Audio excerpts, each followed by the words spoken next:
hiki ko aua heke. Ko aua heke te hokingā o ngā mahara ki ngā kōrero a rātou mā. Te tatūranga o te wairua tapu, ki runga ki te hunga harakore, te pāhuatanga ki runga o konei o Rangiaowhia.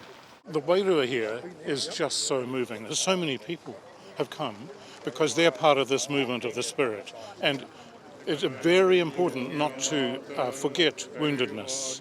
It's very important not to forget pain because that's reality of what has happened here. Tērā te kāwanatanga me tāna kupu, te kaumārua I mate. Tā mātou, ko tahi rau neke atu.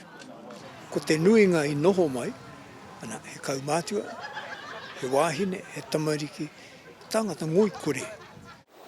Sunday, 21st of February, 1864, colonial troops bypassed what was to be the battlefield at Pāterangi, and in the middle of the night made their way from Te Rore near Pirongia and came here.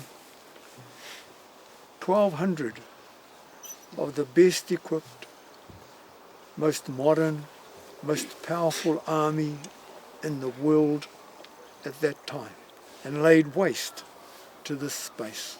John and Keke, they actually had 60,000 acres. They had a farm over at Te Rore on the slopes of Pirongia, and General Cameron came in there first, and he took over the escape under the noses of the British Army. He burnt down all the 3 houses. There was flax mills, flour mills, farm sheds. Keke escaped with 5 of her children and came here. And of course, Rangiaowhia was designated as a sanctuary for non-combatants and women and children.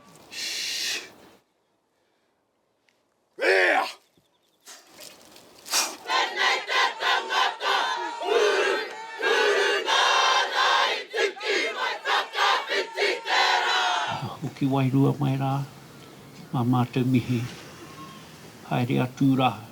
The hāhi was here at the invitation of Ngāti Apakura, Ngāti Whenua from 1838 onwards, and it was that partnership which resulted in abundant life here, crops, orchards, schools, churches, and of course that was smashed to pieces by greed, by the fruit and veg business in Auckland, which disliked the competition. Also the pressure from more and more settlers for land on Governor Grey. Kei te mau tuni mātou huri no tātou katoa tēnā mamai ki rongi a tātou katoa. Ko te anga whakamua, ko te kōtahitanga. I runga te hohau I te rongo, ia tātou nei whakaaro tēnei ki wā. He whenua kore, he kāinga kore. No roto o tēnei tau noi honei, ka whakahokia mai enei whenua e tū nei tāu. E te hāhi mihingari, he aroha nōna I tēnei iwi kia Ngāti Apakura. It was 5 hectares, 61 Rangiaowhia Road. We did that because Ngāti Apakura, Ngāti Whenua people and the Māori mission present here both knew the importance of if land is taken, land should be returned. Kua mātou whakawhitiwhiti ngā kōrero I tēnei wā me pēhea e mātou, e tātou. Tūwai, tētahi marae ki konei. Tūranga wāwai, mō ngā whānau o Ngāti Apakura, roa nei te ngaro ki whenua, ki whenua. Karakau o mātou pūtea. Nōreira, koe rā tāku ki te krauna I nā konei. Koe nā te wawata. Nā koutou a Ngāti Apakura I kāinga kore ai. I whenua kore ai. Nā te hāhi a Ngāti Apakura I whai whenua, mā koutou rāno mā te krauna e āwhina kia whakahokia mai a Ngāti Apakura ki tōna ukaipu.